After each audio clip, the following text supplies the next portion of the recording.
जय जगन्नाथ जय लोकनाथ। जय जय जगन्नाथ नीलगिरिपते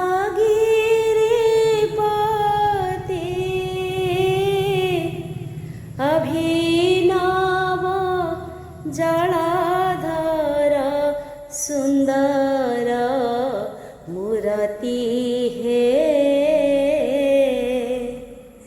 सुसंच ठाणी रे सोबे सुवर्ण रचिता चूल रे दयडामाळ कस्तूरी रचिता हे जय जय जगन्नाथ नीलगिरिपते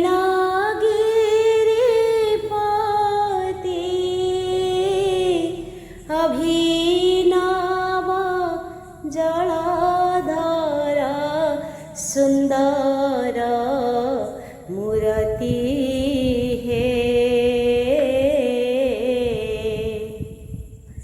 कला श्रीमुख गोटिक सुंदर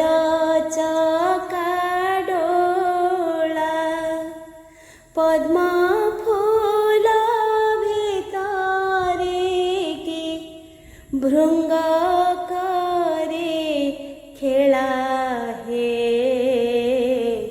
भृंग करे खेला ढळ ढळ दिसुथाई मुक्ता कंठी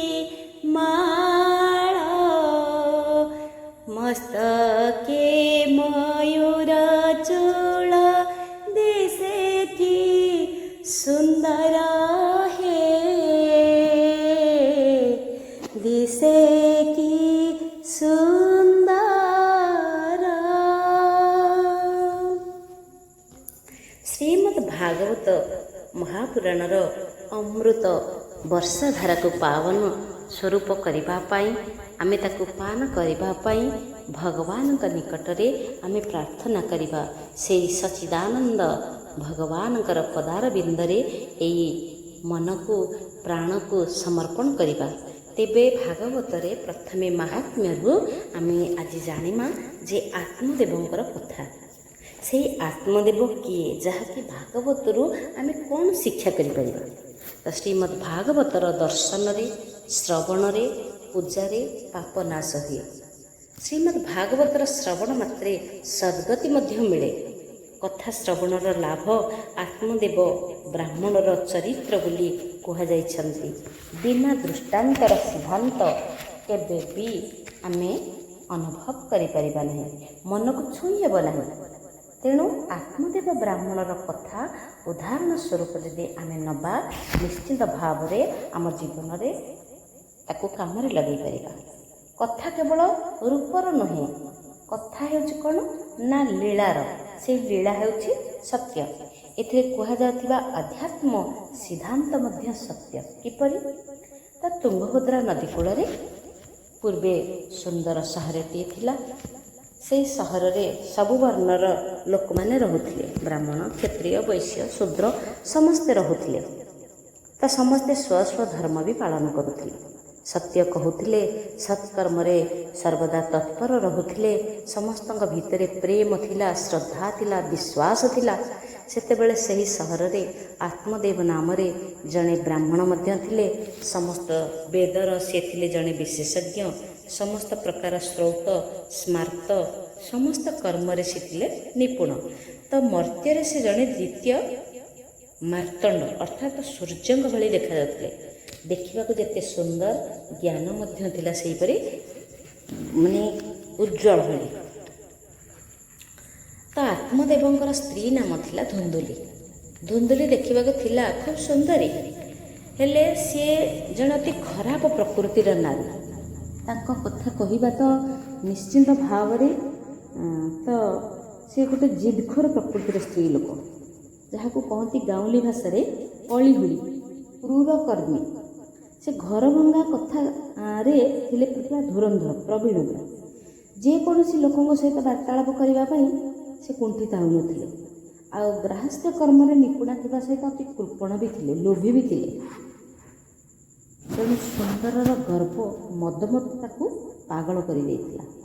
ଅର୍ଥ ଆଉ ଭୋଗ ସାମଗ୍ରୀର ତ ଅଭାବ ନଥିଲା।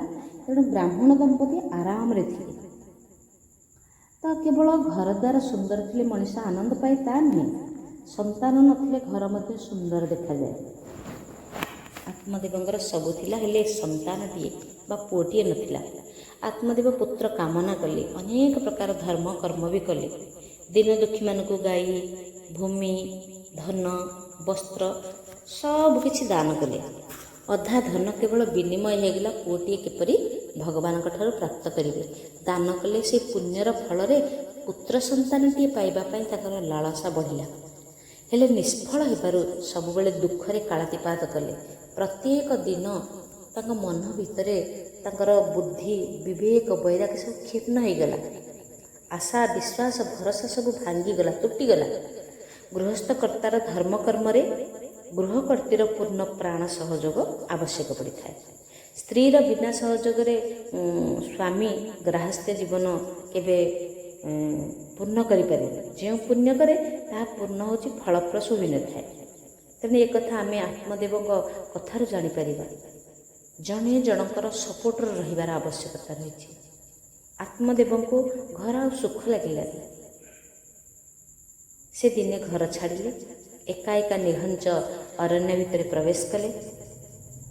ତାକୁ ସମସ୍ତେ ଗାଁ ଗାଉଁଲିରେ ସେ ଶବ୍ଦଟା କୁହାଯାଏ କ'ଣ, ଆଣ୍ଠୁକୁଡ଼ା। ଆଣ୍ଠୁକୁଡ଼ା ହୋଇକି ରହିବା ଅପେକ୍ଷା ଆତ୍ମହତ୍ୟା କରିବା ହେଉଛି ଶ୍ରେଷ୍ଠ ବୋଲି ସେ ଅନୁଭବ କଲେ। ଏପରି ଭାବିକି ବଣ ମଧ୍ୟରେ ଇତସ୍ତତ ବୁଲିଲେ। ଦୁଃଖରେ ଚିନ୍ତାରେ ତାଙ୍କ ଶରୀର ବି ଭାଙ୍ଗିଗଲା। ଏପରି ବୁଲୁ ବୁଲୁ ସେ ତାକୁ ଶୋଷ ଲାଗିଛି। ସେ ବଣ ଭିତରେ ଗୋଟିଏ ପୋଖରୀ ପାଖକୁ ଗଲେ। କ୍ଳାନ୍ତ ହୋଇଯାଇଛନ୍ତି, ଥକି ପଡ଼ିଛନ୍ତି। ଆତ୍ମହତ୍ୟା କରିବା ପାଇଁ ତାଙ୍କ ମନରେ ତୀବ୍ର ଭାବନା ଆସିଲା, ମୁଁ ଏହି ଶରୀରକୁ ଆଉ ରଖିବିନି। ଏହି ସମୟରେ ଆତ୍ମଦେବଙ୍କ ମନ ପୁରା ଗ୍ଲାନି ହୋଇଯାଇଛି। ଘରେ ଗାଈ ଗୋରୁକୁ ରଖିଛନ୍ତି, ସେ କୌଣସି ସନ୍ତାନ ସନ୍ତତି ସୃଷ୍ଟି କରିପାରୁନାହାନ୍ତି।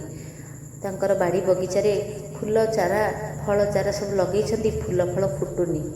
ସେ ନିଜକୁ ଭାବିଲେ, ମୋ ଦ୍ୱାରା ଯଦି କିଛି ଗୃହସ୍ଥ ଧର୍ମରେ କିଛି ହେଇପାରିଲାନି, ଗଛ ଲଗେଇଲି ଫଳ ହେଇପାରିଲାନି, ଫୁଲ ହେଇପାରିଲାନି, ଗାଈ କିଛି ଜନ୍ମ କରିପାରିଲାନି, ମୋର ପତ୍ନୀ କିଛି ସନ୍ତାନ ଦାନ କରିପାରିଲାନି, ଏଇ ଜୀବନରେ କାହାକୁ ମୁଁ ମୁହଁ ଦେଖେଇବି? ମୁଁ ଏତେ ଧର୍ମକର୍ମ କରୁଛି ବୋଲି ସମସ୍ତଙ୍କର ଆକ୍ଷେପର ମୁଁ ହେଇଗଲିଣି ପୁରା ସାମ୍ନା। ତ ଏହି ସମୟରେ ଆତ୍ମଦେବ ଦେଖୁଛନ୍ତି ସେଇ ପୁଷ୍କରିଣୀ ନଦୀରେ ମୁହଁ ଟିକେ ଧୋଇ ଦେଇଛନ୍ତି, ଦିଆଞ୍ଜୁଳା ପାଣି ପିଇ ଦେଇଛନ୍ତି। ସେଠି ଦେଖୁଛନ୍ତି ଜଣେ ସନ୍ନ୍ୟାସୀ ଆସୁଛନ୍ତି। ହସ ହସ ମୁଖ, ଗୈରିକ ବସ୍ତ୍ର, କମଣ୍ଡଳ ଧରିଛନ୍ତି, କଠଉ ବି ପିନ୍ଧିଛନ୍ତି। ପାଦଠୁ ମଥା ଯାଏଁ ଦେଖୁଛନ୍ତି, ମୁଖ ଖାଲି କେବଳ ହସ ହସ। ସନ୍ନ୍ୟାସୀ ମହାତ୍ମା ଆତ୍ମଦେବକୁ ଅତି ଦୁଃଖିତ ଅବସ୍ଥାରେ ଦେଖିଲେ। ତାଙ୍କୁ ପଚାରିଲେ, ତୁମେ କାନ୍ଦୁଛ କାହିଁକି? ମୋତେ ତୁମ ଦୁଃଖର କାରଣ କହିପାରିବ କି? ଆତ୍ମଦେବ କହିଲେ, ହେ ସାଧୁ ବାବା, ପୂର୍ବଜନ୍ମର ସଞ୍ଚିତ ଦୁଃଖ କଥା କେତେ ବା ଆପଣଙ୍କୁ କହିବି। ମୋ ଘରେ ଧନ ସମ୍ପତ୍ତିର ଅଭାବ ନାହିଁ, ହେଲେ ମୋ ହାତରୁ ବ୍ରାହ୍ମଣମାନେ ପ୍ରସନ୍ନ ଚିତ୍ତରେ ଆଉ ଦାନ ସ୍ୱୀକାର କରୁନାହାନ୍ତି। ବେଦ ହେଉ ବା ସ୍ମାର୍ତ କର୍ମ, ମୋତେ କର୍ମ କମ୍ ଜ୍ଞାତ ଅଛି, ମୁଁ ବେଶୀ ଜାଣିନି। ହେଲେ ମୁଁ ଦାନ କରୁଥିବା ଜଳାଞ୍ଜଳି ମୋ ପିତୃପୁରୁଷମାନେ ଗ୍ରହଣ କରିକିରି ଶାନ୍ତି ପାଉନାହାନ୍ତି। ମୋତେ ଅନୁଭବ ହେଉଛି ମୁଁ ନିଃସନ୍ତାନ। ଗୋଟେ ସନ୍ତାନହୀନକୁ ଲୋକେ ଧିକାର ବି କରନ୍ତି। ମୁଁ ଯେତେ ସବୁ ଗାଈ ପାଳୁଛି, ସେଗୁଡ଼ିକ ମଧ୍ୟ ବାଞ୍ଝ, କିଛି ଜନ୍ମ କରିପାରୁନାହାନ୍ତି। ଗଛ ଲଗେଇଲି, ତାହା ଫଳ କି ଫୁଲ ଧରୁନି। ମୁଁ ପୁତ୍ରହୀନ, ପୁଣି ଅଭାଗା, ମୋ ଜୀବନକୁ ଧିକାର କରୁଛି। ମୁଁ ମରିଯିବା ପାଇଁ ଇଚ୍ଛା କରୁଛି। ମୋତେ ସମ୍ପୂର୍ଣ୍ଣ ଭାବରେ ସଂସାର ପ୍ରତି, ନିଜ ପ୍ରତି ବୈରାଗ୍ୟ ଆସିଗଲାଣି। ଆତ୍ମଦେବ ଏପରି କହୁଥିବା ସମୟରେ ଭୋ ଭୋ ହୋଇକି କାନ୍ଦି ପଡ଼ିଲେ।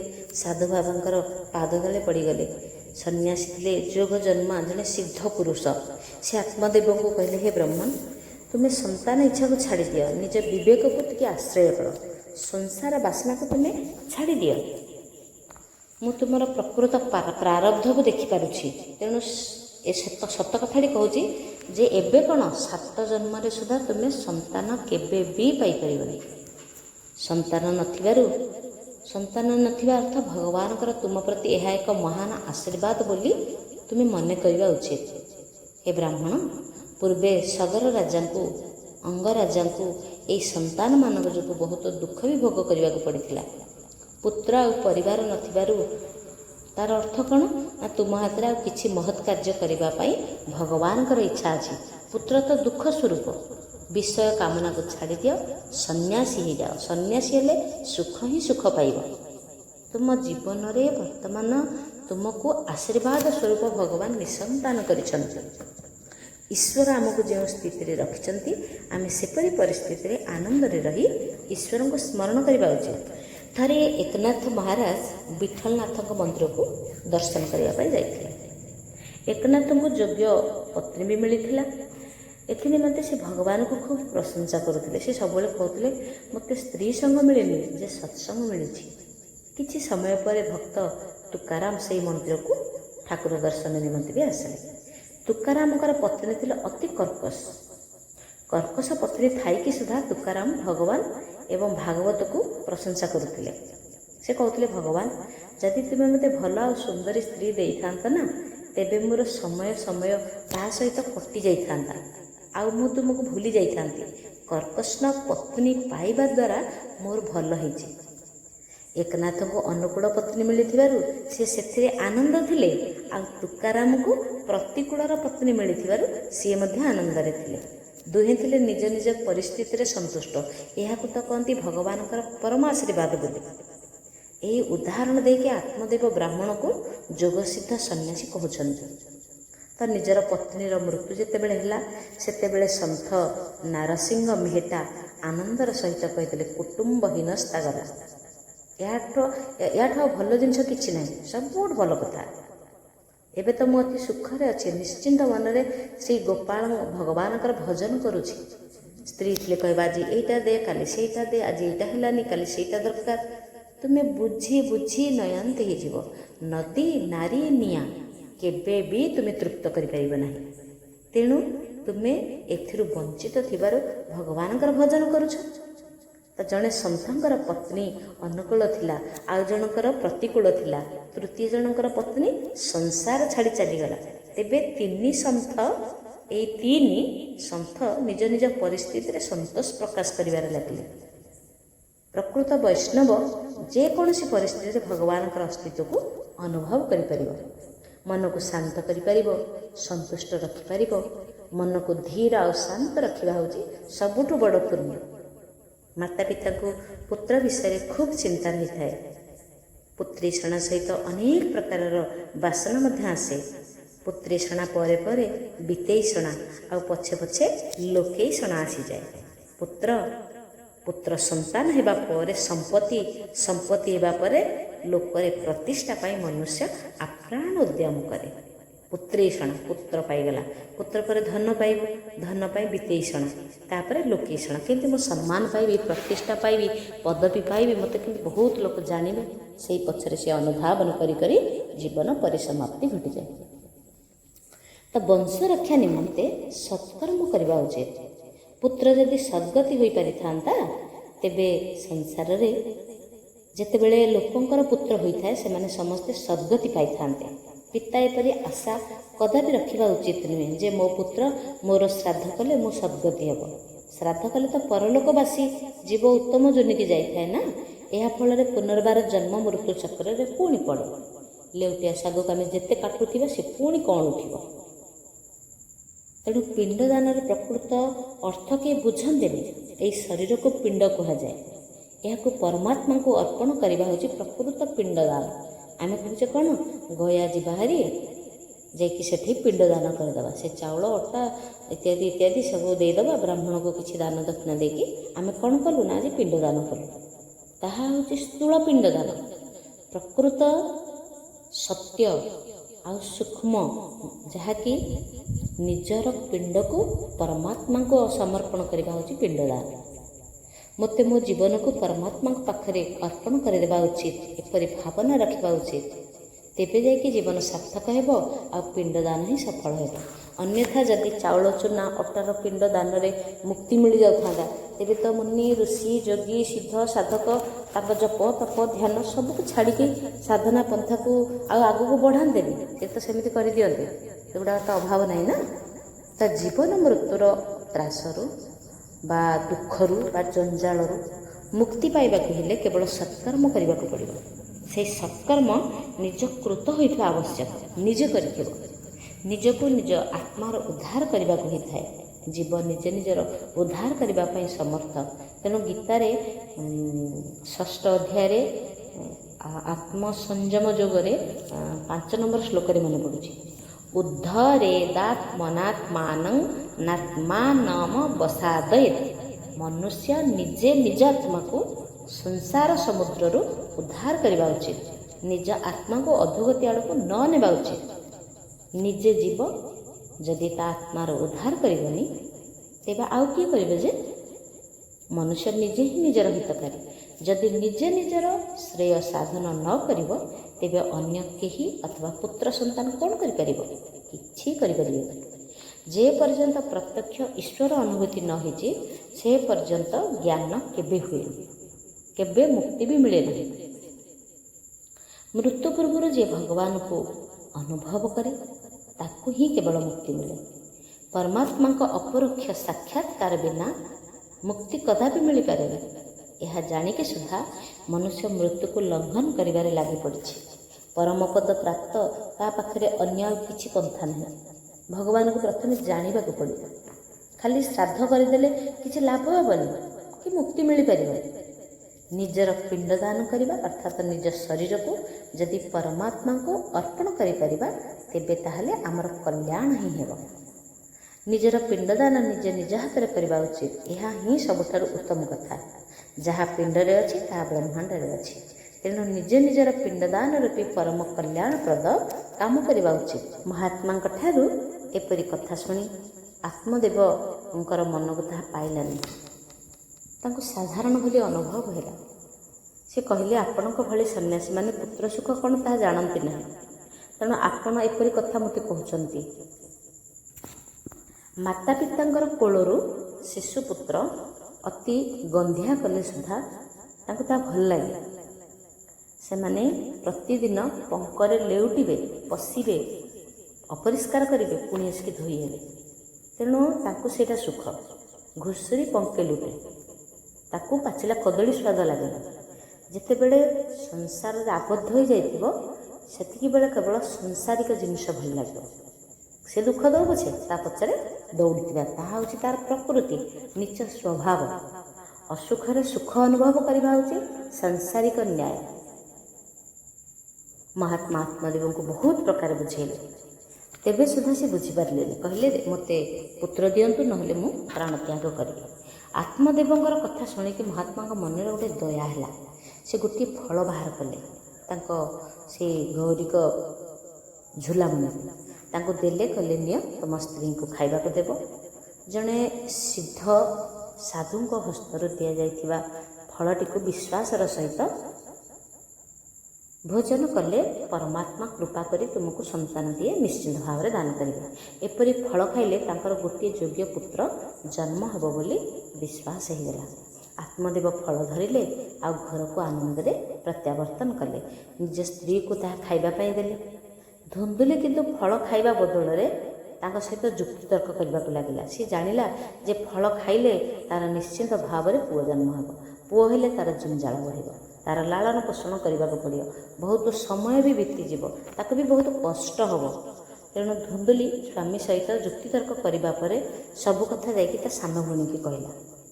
ତା ସାନ ଭଉଣୀ କହିଲା, ତୁ କିଛି ଚିନ୍ତା କରେନି, ମୋର ତ ପୁଅ ହେବ, ମୁଁ ତାକୁ ତୋତେ ଦେଇଦେବି, ତୁ ମିଛିମିଛିକା ଗର୍ଭବତୀ ହେବାର ଅଭିନୟ କରେ। ଆଉ ଯାହା କହୁଛନ୍ତି ଭାଇ, ତୁ ସେଇ କଥାରେ ରାଜି ହେଇଯା। ପୁତ୍ର ସନ୍ତାନଟିଏ ପାଇବା ପାଇଁ ଧୁନ୍ଦୁଲିର ଖୁବ୍ ଇଚ୍ଛା ଥାଏ, ମାତ୍ର ତାହା ଗର୍ଭବେଦନା ସହ୍ୟ ନ କରିପାରିବା ପାଇଁ ତାର ସୁନ୍ଦର ଶରୀର ନଷ୍ଟ ହୋଇଯିବ, ସ୍ୱାଦିଷ୍ଟ ଖାଦ୍ୟ ଖାଇପାରିବନି, କୁଆଡ଼େ ଯାଇପାରିବନି, ଏଇ ଯେଉଁ କଷ୍ଟ ଗୁଡ଼ାକ ଅନୁଭବ କରିବାକୁ ପଡ଼ିବ। ତେଣୁ ସେ କ'ଣ କଲା, ସାଧୁ ଦେଇଥିବା ଫଳକୁ ଆଉ ଖାଇବା ପାଇଁ ଇଚ୍ଛା ପ୍ରକାଶ କଲା ନାହିଁ। ମନୁଷ୍ୟ ତ ସୁଖ ଚାହେଁ ନା, ମନୁଷ୍ୟର ସ୍ୱଭାବ ତ ହେଉଛି ଏଇଥିରେ। କିନ୍ତୁ ସେହି ସୁଖ ବିନା କଷ୍ଟ, ବିନା ପରିଶ୍ରମରେ ପାଇବା ପାଇଁ ସେ ଇଚ୍ଛା କରେ। ମନୁଷ୍ୟ ପୁଣ୍ୟ କରିବା ପାଇଁ ଚାହେଁନି, କିନ୍ତୁ ପୁଣ୍ୟର ଫଳ ପାଇବା ପାଇଁ ତାର ପ୍ରଚୁର ଇଚ୍ଛା ହୁଏ। ପାପକୁ ନିର୍ବିକାର ଭାବରେ କରୁଥାଏ। ଆଉ ଯେତେ ପାପ କରେ ନା, ସେଥିରେ କୌଣସି ଗୋଟିଏର ଫଳ ତାକୁ ପାଇବା ପାଇଁ ସେ ଇଚ୍ଛା କରେନି। କେତେ ଜଡ଼ତା, କେତେ ପଶୁ ଭାବ ରହିଛି ମନୁଷ୍ୟ ଭିତରେ। କିନ୍ତୁ ସେହି ପଶୁ ଭିତରେ ପରମାତ୍ମା ବିରାଜମାନ କରୁଛନ୍ତି। ସେ ଖୋଜିବାକୁ ଚାହୁଁନି, ଅନୁଭବ କରିବା ପାଇଁ ଟିକିଏ ବି ବିଶ୍ୱାସ କରୁନି। ସାନ ଭଉଣୀର କଥାକୁ ଶୁଣିଲେ ଧୁନ୍ଦୁଲି ସାଧୁ ମହାତ୍ମା ଦେଇଥିବା ଫଳକୁ ଲୁଚେଇକି ନେଇକି ତା ଗାଈକି ଖୁଆଇଦେଲା। ଏହା ପରଠାରୁ ସେ ଗର୍ଭବତୀ ହେଇଥିଲା ବୋଲି ଅଭିନୟ କରିଲା। ସାନ ଭଉଣୀ ବତେଇଛି ଯେ ମୋର ପୁଅ ହେଲେ ମୁଁ ତୋତେ ଦେଇଦେବି, ତୁ ଗର୍ଭବତୀ ଭଳି ବର୍ତ୍ତମାନ ତୋର ଅଭିନୟକୁ ଜାରି ରଖେ। କିଛି ଦିନ ପରେ ସାନ ଭଉଣୀର ପୁଅକୁ ଆଣିକି ନିଜର ପୁଅ ବୋଲି ନିଜର ପରିଚୟ ଦେଲା। ଧୁନ୍ଦୁଲି ତାର ଏଇ ପୁଅର ନାଁଟା ରଖିଲା ଧୁନ୍ଦୁକାରୀ। ଧୁନ୍ଦୁଲି ଗାଈକୁ ତ ସାଧୁ ଦେଇଥିବା ଫଳ ଖୁଆଇ ଦେଇଥିଲା ନା, ଠିକ୍ ସେହି ସମୟରେ ସେଇ ଗାଈ ମଧ୍ୟ ଗୋଟିଏ ଶିଶୁ ପ୍ରସବ କଲା। ହେଲେ ଶିଶୁଟି ଦେଖିବାକୁ ଥିଲା ମଣିଷ ପିଲା ଭଳିଆ, ଆଉ କାନ ଦୁଇଟା ଥିଲା ଗାଈର କାନ ଭଳି। ଧୁନ୍ଦୁଲି ତାକୁ ମଧ୍ୟ ପାଳିଲା। ତାର ନାଁ ଦେଲା ଗୋକର୍ଣ୍ଣ, ଗାଈ ଭଳିଆ କାନ। ତେଣୁ ଶିଶୁ ଦୁଇଟା ଯାକ କ୍ରମେ ବଢ଼ିବାକୁ ଲାଗିଲେ। ଗୋକର୍ଣ୍ଣ ହେଲା ପଣ୍ଡିତ ଆଉ ଜ୍ଞାନୀ, ଠିକ୍ ଧୁନ୍ଦୁକାରୀ ହେଲା ଦୁଷ୍ଟ ଏବଂ କ୍ରୂର। ତ ଶ୍ରୀମଦ୍ ଭାଗବତ କଥା ହେଉଛି ତିନି ପ୍ରକାରର। ସେଗୁଡ଼ିକ ହେଲା ଆଧ୍ୟାତ୍ମିକ, ଆଧି ଦୈବିକ ଏବଂ ଆଧି ଭୌତିକ। ଏହା ଶୁଣିବା ପରେ ଟିକେ ଗଭୀର ଚିନ୍ତା କଲେ ସବୁ କଥାର ସତ୍ୟତା ଆପେ ଆପେ ବୁଝା ପଡ଼ିଯିବ। ମାନବର କାୟା ହେଉଛି ତୁଙ୍ଗଭଦ୍ରା। ଆମେ ଯେଉଁ ଗଳ୍ପଟିର ଅବତାରଣ କରୁଛେ ତାକୁ କେତେ ସୁନ୍ଦର ଭାବରେ ଏହି ଶରୀରକୁ ନେଇକି ବର୍ଣ୍ଣନା କରାଯାଉଛି। ତ ଆମର ଏହି ଶରୀର ହେଉଛି ତୁଙ୍ଗଭଦ୍ରା। ଭଦ୍ରା ଅର୍ଥ କ'ଣ ନା କଲ୍ୟାଣକାରୀ, ଆଉ ତୁଙ୍ଗର ଅର୍ଥ ହେଲା ଅଧିକ। ଅତ୍ୟଧିକ କଲ୍ୟାଣ କରୁଥିବା ନଦୀର ନାମ ହେଉଛି ତୁଙ୍ଗଭଦ୍ରା। ତାହା ହେଉଛି ମନୁଷ୍ୟ ଶରୀର। ମନୁଷ୍ୟ ନିଜ କାୟା ଦ୍ୱାରା ଆତ୍ମଦେବ ହୋଇଥିବ। ଯିଏ ନିଜ ଆତ୍ମାକୁ ନିଜେ ଦେବ କରିପାରିବ, ମାନେ ସିଏ ହିଁ ଆତ୍ମଦେବ ହୋଇପାରିବ। ଆତ୍ମଦେବ ହେଉଛି ଜୀବାତ୍ମା। ଆମେ ସମସ୍ତେ ଗୋଟିଏ ଗୋଟିଏ ଆତ୍ମଦେବ ନରନାରାୟଣ ନାମରେ ପରିଚିତ ହୋଇଛେ। ମାନବ ଦେହରେ ରହିଥିବା ସେହି ଜୀବ ଦେବ ହୋଇପାରେ, ଅନ୍ୟକୁ ମଧ୍ୟ ଦେବ କରିପାରେ। ପଶୁ ନିଜେ ନିଜ ଶରୀର କଲ୍ୟାଣ କରିବା ପାଇଁ ଅସମର୍ଥ, କାହିଁକିନା ତା ପାଖରେ ବୁଦ୍ଧିବୃତ୍ତି ଭଗବାନ ଦେଇନାହାନ୍ତି, ବିବେକ ଦେଇନାହାନ୍ତି। ମନୁଷ୍ୟ ଗୋଟିଏ ବୁଦ୍ଧିମାନ ହୋଇଥିବାରୁ ନିଜ ଶରୀର ଦ୍ୱାରା ନିଜର ଅନ୍ୟର ଅମାପ ମଧ୍ୟ ହିତ ସାଧନ କରିପାରିବ। କ୍ରୋଧ ପ୍ରକାଶ କରୁଥିବା, ଏହି କୁତର୍କ କରୁଥିବା ଧୁନ୍ଦୁଲି ହେଉଛି ମନୁଷ୍ୟର ବୁଦ୍ଧି। ପ୍ରତ୍ୟେକ ମଣିଷ ପାଖରେ, ପ୍ରତ୍ୟେକ ଘରେ ଏପରି ଧୁନ୍ଦୁଲିମାନେ ଅଛନ୍ତି। ତ ଦ୍ୱିଧା ବୁଦ୍ଧି ମାନେ ଦୁଇଟା ବୁଦ୍ଧି, ଦୁଇଟା ବୃତ୍ତି ହିଁ ହେଉଛି ଧୁନ୍ଦୁଲି। ଏପରି ଦ୍ୱିଧା ବୁଦ୍ଧି ଯେ ପର୍ଯ୍ୟନ୍ତ ଥିବ ସେ ପର୍ଯ୍ୟନ୍ତ ଆତ୍ମଶକ୍ତି କେବେ ଜନ୍ମିବ ନାହିଁ। କେବଳ ଆସୁରିକ ଭାବ ଆସିବ। ଦୈବାସୁର ସମ୍ପଦ ତା ହୃଦୟରେ ତ ନାହିଁ, ଆସିବ କେଉଁଠୁ? ତ ବୁଦ୍ଧି ଅନ୍ୟଙ୍କ କଥାକୁ ହସରେ ଉଡ଼େଇ ଦିଏ। ମୁଁ କିଏ, ମୋ ସ୍ୱାମୀ କିଏ, ଏ କଥା ବୁଦ୍ଧି ସେତେବେଳେ ଭାବେନି। ବୁଦ୍ଧି ସହିତ ଆତ୍ମାର ବିବାହ ହେଉନି। ସମ୍ବନ୍ଧ ହୋଇଛି ସତ, କିନ୍ତୁ ଯେ ପର୍ଯ୍ୟନ୍ତ ସେ କୌଣସି ମହାତ୍ମାକୁ ଭେଟିନି ସେ ପର୍ଯ୍ୟନ୍ତ ସତ୍ସଙ୍ଗ ହେଇନି। ସତର ସଙ୍ଗ ସେ ପର୍ଯ୍ୟନ୍ତ ବିବେକ ହୁଏ ନାହିଁ, ଉଦୟ ହୁଏ ନାହିଁ। ବିବେକ ରୂପୀ ପୁତ୍ର ଜାତ ହୁଏନି। ବିବେକ ହେଉଛି କିଏ ନା ଆତ୍ମାର ପୁତ୍ର, କିନ୍ତୁ ଆତ୍ମାର ସତ୍ସଙ୍ଗ ସହିତ ମିଳନ ନ ହେଲେ ବିବେକ ରୂପୀ ପୁତ୍ର ଜାତ ହୋଇନଥାଏ। ସେ କହିଥିଲେ ତୋର କୌଣସି ସନ୍ତାନ ହେବନି, କିନ୍ତୁ ସିଦ୍ଧ ଯୋଗୀଙ୍କର ସାଧନା ବଳରେ ଫଳଟିରେ ପୁତ୍ର ସନ୍ତାନ ହେଇପାରିବ। ହେଲେ ଆତ୍ମଦେବ ଜାଣେ ନାହିଁ ମୋର ଫଳଟିକୁ ଧୁନ୍ଦୁଲି ନ ଖାଇ ଗୋମାତାକୁ ଦେଇଛି ବୋଲି। ତେବେ ପଶୁ ନିଜ ନିଜ ଶରୀର କଲ୍ୟାଣ କେବେ କରିପାରେନି। ମନୁଷ୍ୟ ତ ବୁଦ୍ଧିମାନ ନା, ତେଣୁ ସେ ବୁଦ୍ଧିମାନ ଯୋଗୁଁ ତା ଶରୀରରେ ସେ ନିଜର ହିତ ସାଧନ କେବଳ କରେ। ତେଣୁ ଯୁକ୍ତିତର୍କ କରୁଥାଏ ଯିଏ, ମନୁଷ୍ୟର ବୁଦ୍ଧି ହେଉଛି ସେଇ ଧୁନ୍ଦୁଲି। ପ୍ରତ୍ୟେକ ମଣିଷ ପାଖରେ ଧୁନ୍ଦୁଲି ଅଛି। ଦୁଇଟା ବୁଦ୍ଧି ତାଙ୍କ ପାଖରେ। ବୁଦ୍ଧି ଅନ୍ୟଙ୍କ କଥାକୁ ହସରେ ଉଡ଼େଇ ଦେବ। ଆତ୍ମା ଆଉ ବୁଦ୍ଧିର ସମ୍ବନ୍ଧରେ ଯଦି ବିବେକ ରୂପୀ ପୁତ୍ର ନ ହୁଏ ତେବେ ସଂସାର ରୂପୀ ନଦୀରେ ଜୀବ ବୁଡ଼ିକି ମରେ। ଯେମିତିକି ଆତ୍ମଦେବ ତୁଙ୍ଗଭଦ୍ରା ନଦୀରେ ବୁଡ଼ିବା ପାଇଁ ପ୍ରୟାସ କରୁଥିଲେ। ଯାହା ହେଉ, ଯାହା ଘରେ ବିବେକ ରୂପୀ ପୁତ୍ର ହୁଏନି ସେ ସଂସାର ରୂପୀ ନଦୀରେ ବୁଡ଼ିଯାଏ। ଏଥିପାଇଁ ଆତ୍ମଦେବ ପୋଖରୀ କୂଳକୁ ଯାଇଥିଲେ ବୁଡ଼ି ମରିବା ପାଇଁ। ବିବେକ ସତ୍ସଙ୍ଗ ଦ୍ୱାରା ଜାତ ହୁଏ। ବିବେକ ଆତ୍ମାକୁ ଆମନ୍ତ୍ରଣ କରେ, ଇନଭାଇଟ୍ ଦିଏ। ନିଜେ ଦେବ ହେବାର, ଅନ୍ୟକୁ ଦେବ କରିବାର ଶକ୍ତି ଆତ୍ମା ପାଖରେ କେବଳ ଅଛି। ପବିତ୍ର ଶୁଦ୍ଧାତ୍ମା ହିଁ କେବଳ ଏଇଟା କରିପାରେ। ଆମକୁ ସେହି ଆତ୍ମଶକ୍ତିକୁ ଜାଗ୍ରତ କରିବାକୁ ହେବ। ହନୁମାନ ସମୁଦ୍ର ଲଙ୍ଘନ କରିବାକୁ ସମର୍ଥ ଥିଲେ, କିନ୍ତୁ ଜାମ୍ବବାନ ତାଙ୍କୁ ତାଙ୍କ ସ୍ୱରୂପ କଥା, ଆତ୍ମଶକ୍ତି କଥା କହିକି ଜାଗ୍ରତ କରିବା ପରେ ଯାଇକରି ସେ ସଫଳକାମ ହେଇଥିଲେ। କିନ୍ତୁ ସେ ପର୍ଯ୍ୟନ୍ତ ତାଙ୍କର ଚୌକି ମହାମୁନିଙ୍କର ଅଭିଶାପ ଫଳରେ ସେସବୁ ସ୍ମୃତିରୁ ଲୋପ ପାଇଯାଇଥିଲା, ବୁଦ୍ଧିଭ୍ରଷ୍ଟ ହୋଇଯାଇଥିଲା। ସେ ନୀରବ ହୋଇଯାଇଥିଲେ, ନିସ୍ପନ୍ଦ ହୋଇଯାଇଥିଲେ, ବଳହୀନ ହୋଇଯାଇଥିଲେ, ବୁଦ୍ଧିହୀନ ହୋଇଯାଇଥିଲେ। ତାଙ୍କୁ ଜାମ୍ବବାନ କେବଳ ଜାଗ୍ରତ କରିଲେ। ଜାମ୍ବବାନଙ୍କର ସତ୍ସଙ୍ଗ ଜନିତ ଯେଉଁ ପ୍ରେରଣା ପାଇଲେ, ହନୁମାନଙ୍କର ନିଜ ସ୍ୱରୂପର ଜ୍ଞାନ ହୋଇଗଲା। ଆତ୍ମଶକ୍ତି ସତ୍ସଙ୍ଗ ଦ୍ୱାରା ଜାଗ୍ରତ ହୁଏ। ସତ୍ସଙ୍ଗ ବିନା ଜୀବନରେ ଦିବ୍ୟତା ଆସେନି। ସନ୍ଥ ମହାତ୍ମାଙ୍କ ଦ୍ୱାରା ଦିଆଯାଇଥିବା ବିବେକ ରୂପୀ ଫଳକୁ ବୁଦ୍ଧି ପସନ୍ଦ କରେନି। ବୁଦ୍ଧି ହେଉଛି କିଏ? ନା ଧୁନ୍ଦୁଲିର ସାନ ଭଉଣୀ। ମନ ହେଉଛି କିଏ? ନା ଧୁନ୍ଦୁଲି। ମନ ବୁଦ୍ଧିର ପରାମର୍ଶ ନିଏ। ଯେତେବେଳେ ବୁଦ୍ଧିର ପରାମର୍ଶ ନିଏ, ତାହା ଗ୍ରହଣ କରେ, ସେତେବେଳେ ଜୀବ ଦୁଃଖୀ ହୋଇଯାଏ। ମନ ବହୁବାର ଆତ୍ମାକୁ ପ୍ରତାରିତ କରେ। ମନ ହେଉଛି ଗୋଟେ ସ୍ୱାର୍ଥୀ। ମନ କହେ ତା କରନି।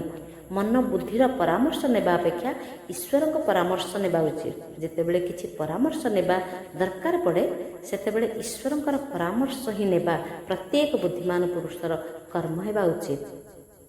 ଆତ୍ମଦେବର ଆତ୍ମା ଅତି ସରଳ ଥିଲା। ତାକୁ ମନ ବୁଦ୍ଧି ବାରମ୍ବାର ପ୍ରତାରିତ କରିଲେ। ସେ ମନ ବୁଦ୍ଧିକୁ ଛଳ ଜାଣିପାରିଲା ନାହିଁ। ସେ ବୁଦ୍ଧିର ଛଳକୁ କେମିତି ଜାଣିବ? ଫଳ ଗାଈ ଖାଇଲା। ଗୋ ଅର୍ଥାତ୍ ଗାଈ। ଗାଈ ଅର୍ଥ କ'ଣ? ନା ଇନ୍ଦ୍ରିୟ। ଭକ୍ତି ଆଦି ଅର୍ଥରେ ଆମେ ବୁଝିବା କେମିତି? ନା ଫଳ ଗାଈକୁ ଖୁଆଇଲା, ଅର୍ଥାତ୍ ଇନ୍ଦ୍ରିୟକୁ ତୃପ୍ତ କଲା। ସୂତ କହୁଛନ୍ତି ଯେ ସତ୍ସଙ୍ଗ ଦ୍ୱାରା ହଠାତ୍ ଇନ୍ଦ୍ରିୟ ଶୁଦ୍ଧି ହୁଏନି। ମନ ଆଉ ବୁଦ୍ଧି ଯେତେବେଳେ ଭାଗବତ ଆଉ ଭଗବାନଙ୍କର ଆଶ୍ରୟ ନେବ, ସେତେବେଳେ ଯାଇକି ତାହା ଶୁଦ୍ଧ ହେବ।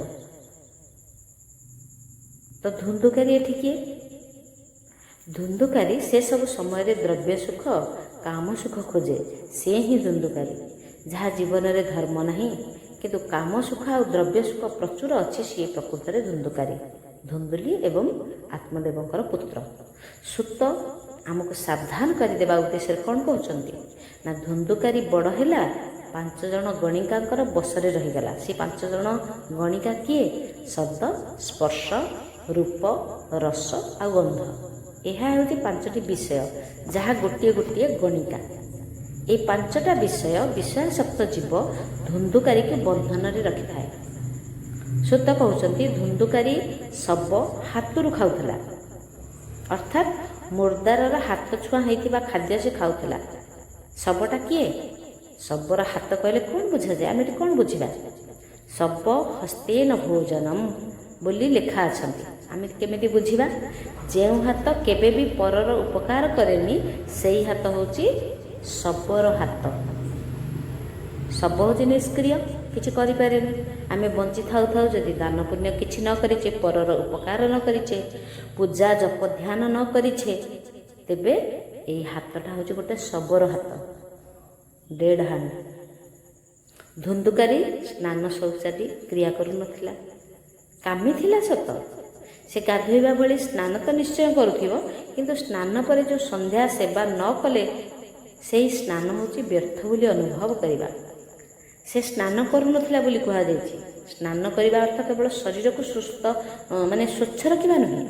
ଶରୀର ଶୋଧନ ପରେ ମନ ହୃଦୟର ଶୋଧନ ଆବଶ୍ୟକ। ସ୍ନାନ କରିବା ପରେ ସେବା କରିବା, ସନ୍ଧ୍ୟା କରିବା, ଗାୟତ୍ରୀ ଆଦି ନ କରିବା, ତେବେ ସ୍ନାନ ପାପରେ ରୂପାନ୍ତରିତ ହୁଏ।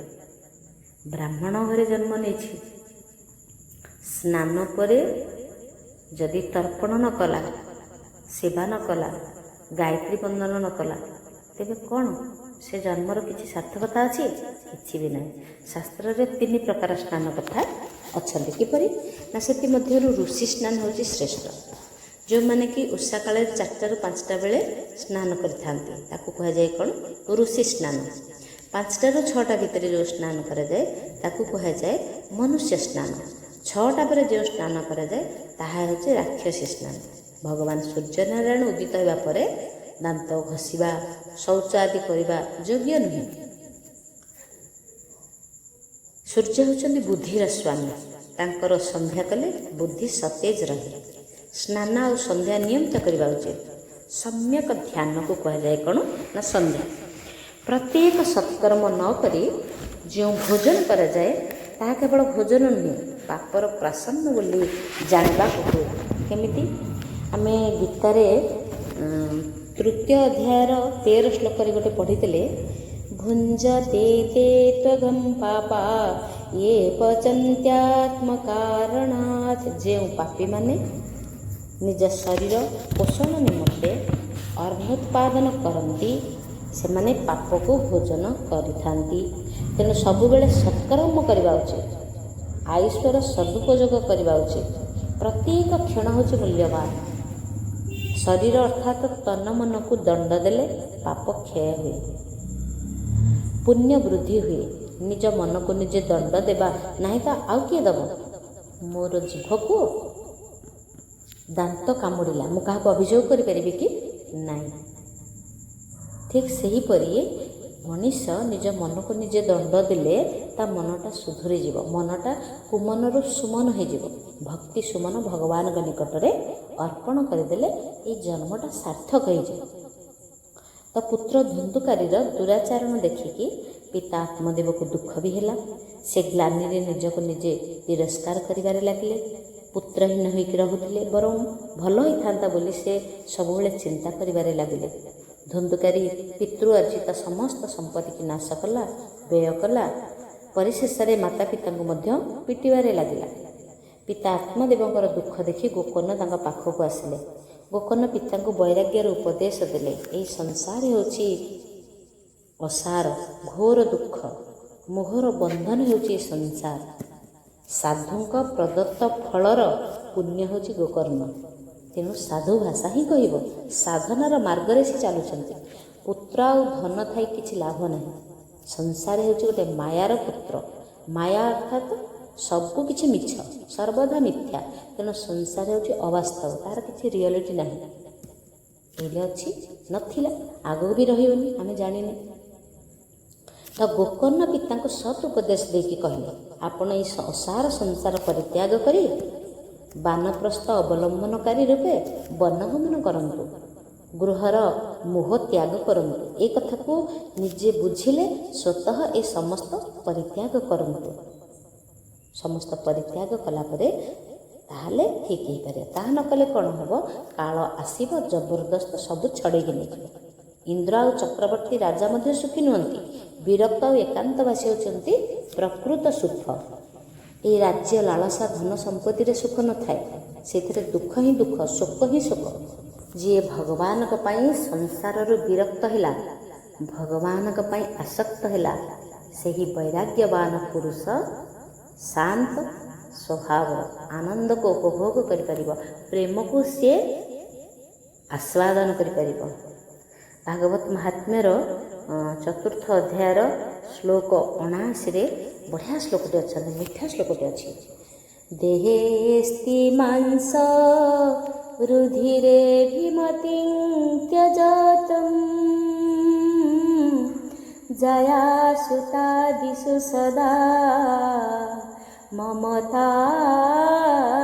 ବିମୁଞ୍ଚ ପଶ୍ୟାନି ସଂଜଗଦିଦಂ କ୍ଷଣଭଙ୍ଗନିష్టଂ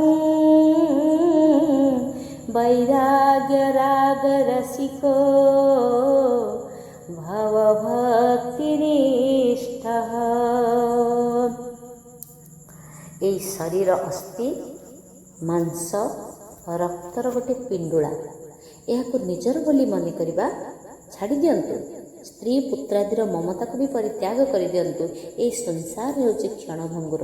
ଏଥି ନିମନ୍ତେ କୌଣସି ବସ୍ତୁକୁ ସ୍ଥାୟୀ ବୋଲି ଭାବିବା, ରାଗ କି ମୋହ ରଖିବା ଉଚିତ ନୁହେଁ। ବୈରାଗ୍ୟର ରସିକ ହେବା, ଭଗବାନଙ୍କ ପ୍ରତି ଭକ୍ତି ଭାବରେ ନିମଗ୍ନ ରହିବା।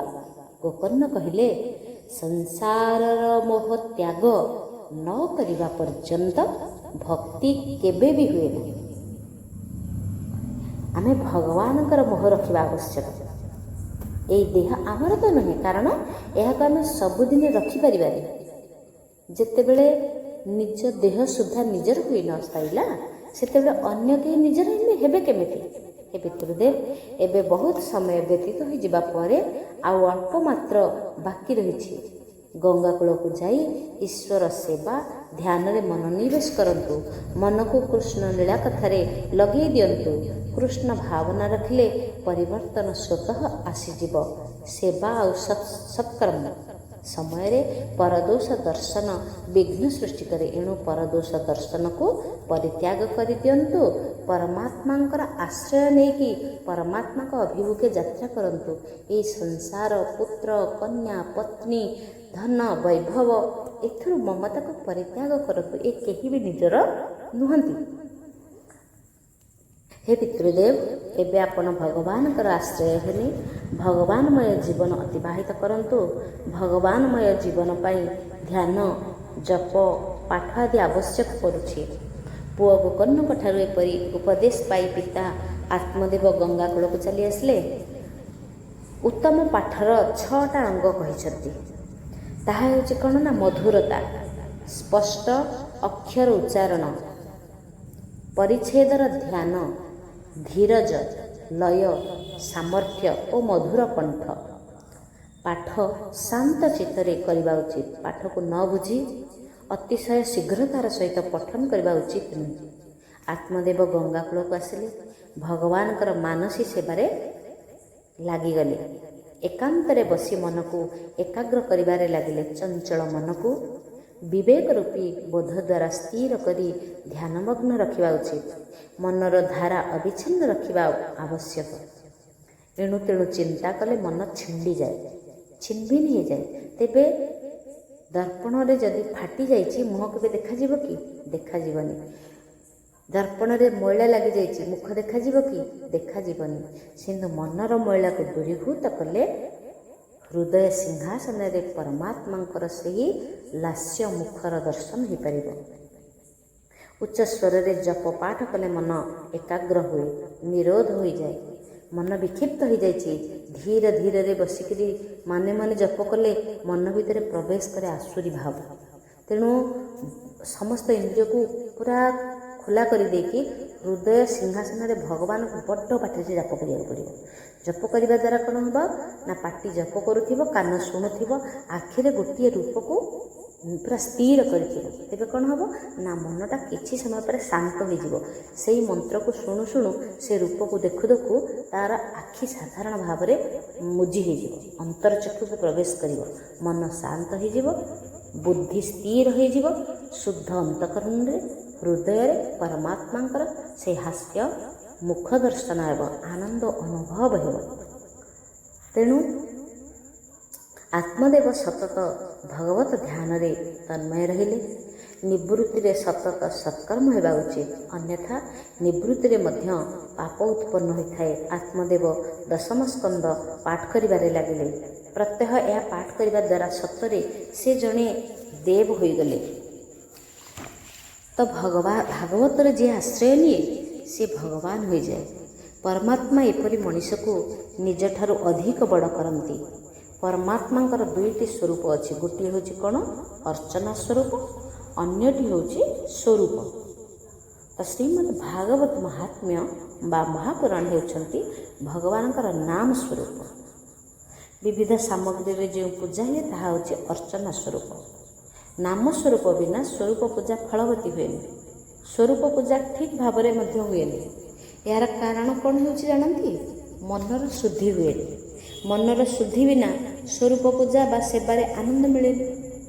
ସେବକ ଯେ ପର୍ଯ୍ୟନ୍ତ ସାଂସାରିକ ସୁଖ ସହିତ ସମ୍ବନ୍ଧ ରଖେ, ମାୟା ରଖେ, ସେ ପର୍ଯ୍ୟନ୍ତ ତାକୁ ସ୍ୱରୂପ ସେବାରେ ସୁଖ ମିଳେନି। ସେବା କରିବା ପାଇଁ ସ୍ଥିର କରୁଥିବା ପୁରୁଷକୁ ସଂସାର ମାୟା ମୋହ ଛାଡ଼ିବାକୁ ହୋଇଥାଏ। ସଂସାର ବିଷୟରେ ସ୍ନେହ କରାଗଲେ ବିବେକର ସହିତ କରିବା ଉଚିତ। ଅଗ୍ନି ସାଧାରଣ ଭାବରେ ପଦାର୍ଥକୁ ଭସ୍ମୀଭୂତ କରିଦିଏ, କିନ୍ତୁ ଏହାକୁ ବିବେକପୂର୍ବକ ଉପଯୋଗ କଲେ ଅଗ୍ନି ଉପଯୋଗୀ ହୋଇଯାଏ। ଅଗ୍ନି ନଥିଲେ ମନୁଷ୍ୟର ପୋଷଣ ବି ଅସମ୍ଭବ ହୋଇଯାଆନ୍ତା। ମଣିଷ ଯେ ପର୍ଯ୍ୟନ୍ତ ନିଜ ଶରୀର ପ୍ରୀତି ନ ଛାଡ଼ିଥାଏ ସେ ପର୍ଯ୍ୟନ୍ତ ସଂସାର ତାକୁ ଛାଡ଼ିନି। ଯେଉଁ ମନ ମାୟାକୁ ସ୍ପର୍ଶ କରିଥାଏ ସେହି ମନ ମନମୋହନଙ୍କ ସେବା ନିମନ୍ତେ ଯାଇପାରେନି। ମନ ତ ବାରମ୍ବାର ମାୟା ଚିନ୍ତା କରୁଥାଏ ନା, ତେଣୁ ତାହା ମଳିନ ହୋଇଯାଏ। ନାମ ସେବା ମନର ଶୁଦ୍ଧି ନିମନ୍ତେ ଉଦ୍ଦିଷ୍ଟ। ଯେ ପର୍ଯ୍ୟନ୍ତ ସ୍ୱରୂପ ସେବା ନିମନ୍ତେ ମନ ସ୍ଥିର ନ ହୋଇଛି ସେ ପର୍ଯ୍ୟନ୍ତ ନାମ ସେବା କରିବାର ଆବଶ୍ୟକତା ରହିଛି। ସ୍ୱରୂପ ସେବାରେ ଆନନ୍ଦ ମିଳେନି, କାରଣ ମନ ତ ବ୍ୟଗ୍ର ଥାଏ, ଚଞ୍ଚଳ ଥାଏ ନା। ନିଜର ମନ ବାରମ୍ବାର ଈଶ୍ୱରଙ୍କୁ ଛାଡ଼ି ବିଷୟ ଉଦ୍ଦେଶ୍ୟରେ ଦୌଡ଼ିଥାଏ। ମନୁଷ୍ୟ ମନ ସଂସାର ବ୍ୟବହାରରେ ଏତେ ତଦ୍ରୂପ ହୋଇଯାଏ ଯେ ସେ ଅଯଥା ଗୁଡ଼ାଏ ପାପ କରି ପକାଏ। ସେହି ପାପ ବିଷୟରେ ଅର୍ଥାତ୍ ସେ ପାପ ହିଁ କରୁଛି ତା ମନରେ ଆଦୌ ଧରିପାରେନି। ପୁଣ୍ୟରୁ ପତନ ହେଉଥିବା ହେତୁ ପାପକର୍ମ ଗୁଡ଼ିକ ତାକୁ ପୁଣ୍ୟ ଭଳି ଅନୁଭବ ହେବାରେ ଲାଗେ। ସ୍ୱରୂପ ସେବା କରୁଥିବା ସମୟରେ ହୃଦୟ ଯଦି ବିଗଳିତ ହୋଇଯାଏ, ନେତ୍ରରେ ଅଶ୍ରୁ ଝରେ, ମନ ଆନନ୍ଦମୟ ହୋଇଯାଏ, ସାତ୍ତ୍ୱିକ ଭାବରେ ମନ ହୃଦୟ ତନ୍ମୟ ହୋଇଯାଏ, ତେବେ ସେହି ସେବା ସଫଳ ହୋଇଛି ବୋଲି ଜାଣିବାକୁ ହୁଏ। ହୃଦୟର ଆନ୍ତରିକତା ବିନା କରାହେଉଥିବା ସେବା ଫଳବତୀ କଦାପି ହୁଏନି। ଜୀବ ଶୁଦ୍ଧ ହୋଇ ଭଗବାନଙ୍କ ସେବା କଲେ ଭଗବାନ ପ୍ରସନ୍ନ ହୋଇଥାନ୍ତି। ଅନେକ ଜନ୍ମର କଥା ମନରେ ଥାଏ, ଆଉ ସ୍ୱରୂପ ସେବାରେ ମନର ଶୁଦ୍ଧି ନିହାତି ଆବଶ୍ୟକ ହୁଏ। ନାମ ତ ପରମାତ୍ମା, ନାମ ପରମାତ୍ମାଙ୍କ ଠାରୁ ହେଲେ ବି ଶ୍ରେଷ୍ଠ। ଈଶ୍ୱର ତ ଅଦୃଶ୍ୟ ନା, ଅଦୃଷ୍ଟ ହୋଇଥାନ୍ତି, ତାଙ୍କୁ ସ୍ନେହ କରିବା କଠିନ ହୋଇପଡ଼େ। ନାମ ସ୍ୱରୂପ ସ୍ପଷ୍ଟ ଦେଖାଯାଏ। ଯାହାଙ୍କର ପ୍ରତ୍ୟକ୍ଷ ଦର୍ଶନ ନ ମିଳେ ତାଙ୍କ ନାମ ଧଇଲେ ଜପ କଲେ ସେ ଅବଶ୍ୟ ଦୃଷ୍ଟିଗୋଚର ହୋଇଥାନ୍ତି। ଈଶ୍ୱରଙ୍କ ସ୍ୱରୂପ ସମସ୍ତଙ୍କ ପାଇଁ ଅନୁକୂଳ ଆଉ ସୁଲଭ ହୋଇନଥାଏ, କିନ୍ତୁ ନାମ ସ୍ୱରୂପ ସୁଲଭ ହୁଏ।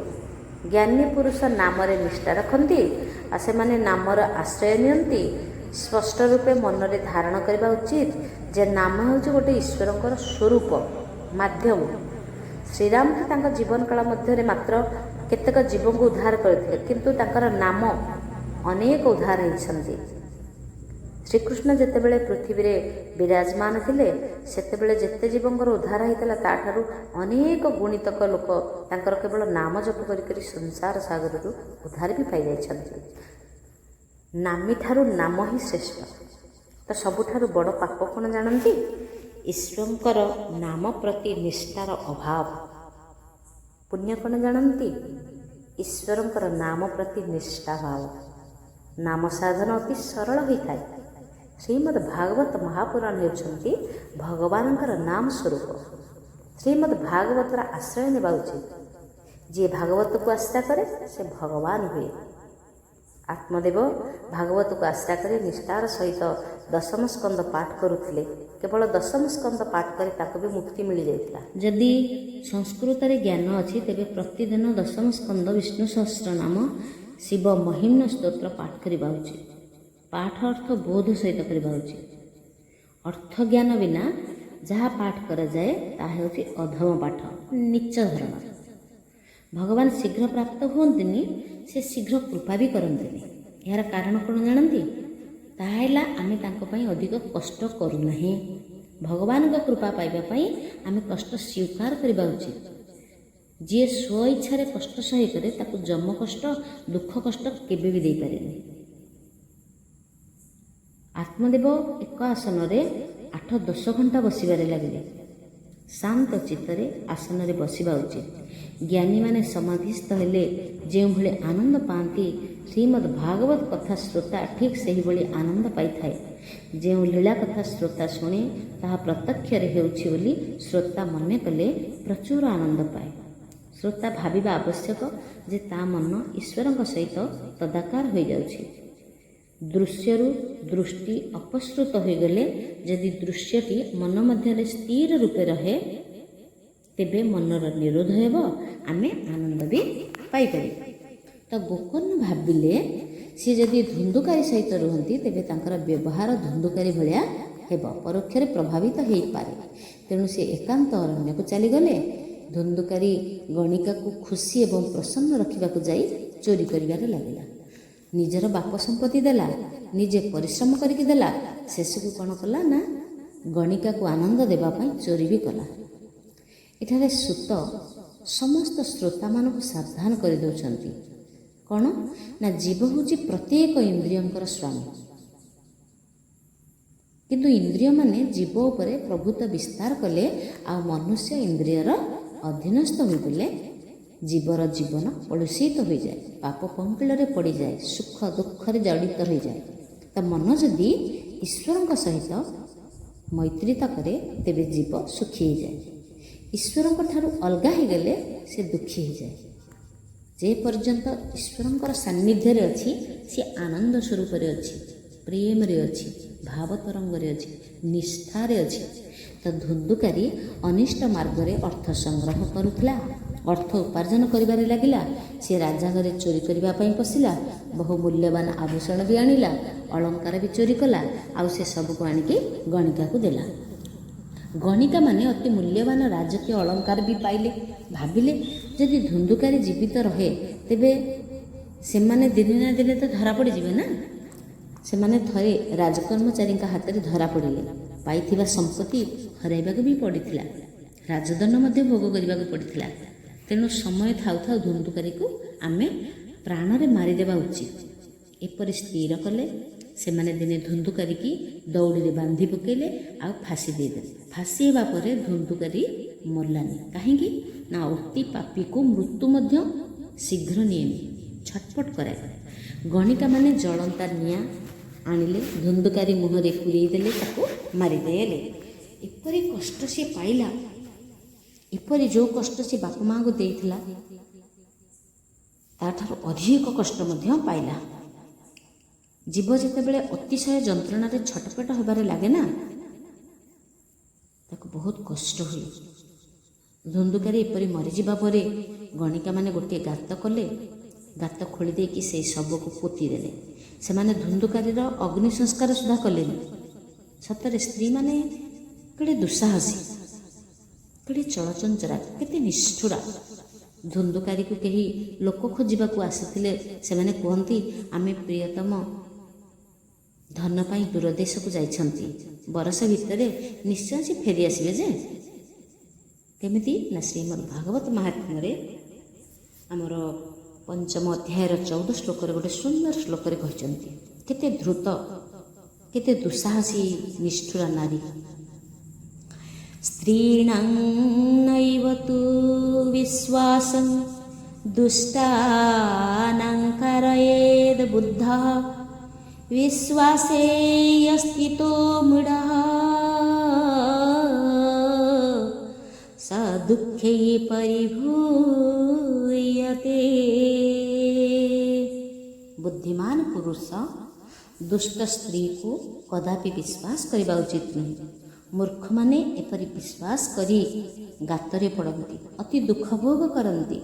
ଦୁଷ୍ଟ ସ୍ତ୍ରୀଙ୍କ କାମଭାବପୂର୍ଣ୍ଣ କଥା ଅମୃତ ଭଳିଆ କାମୁକକୁ ପ୍ରିୟ ଲାଗେ, କିନ୍ତୁ ପ୍ରକୃତରେ ଏପରି ସ୍ତ୍ରୀଙ୍କ ହୃଦୟ ଛୁରୀ ଭଳି ଅତି ତୀକ୍ଷ୍ଣ ହୋଇଥାଏ। ଯାହାର ଚରିତ୍ର ଦେଖିବା ମାତ୍ରେ ଘୃଣାଭାବ ଆସେ, ସେପରି ଲୋକ ହିଁ ହେଉଛି ଧୁନ୍ଦୁକାରୀ।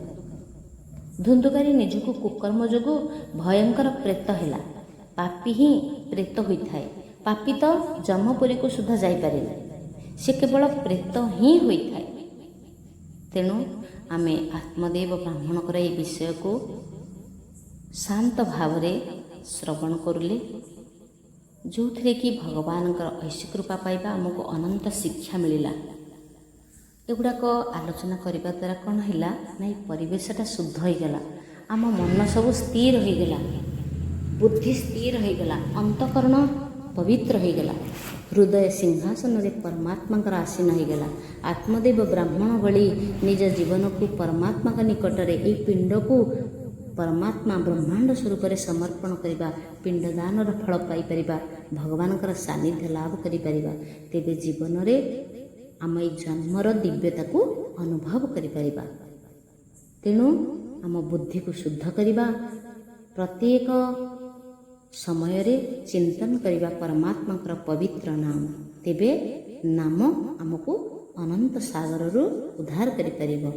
ନାମ ଜପତେ କରୋ काम करते चलो, नाम जपते चलो काम करते चलो, दुख में रोना नहीं सुख में सोना नहीं, भोलेनाथ की महिमा की गाते चलो, नाम जपते चलो काम करते चलो, दुख में रोना नहीं सुख में सोना नहीं, हरे राम राम राम हरे हरे, हरे कृष्ण कृष्ण कृष्ण हरे हरे, हरे राम राम राम हरे हरे, हरे कृष्ण कृष्ण कृष्ण हरे हरे,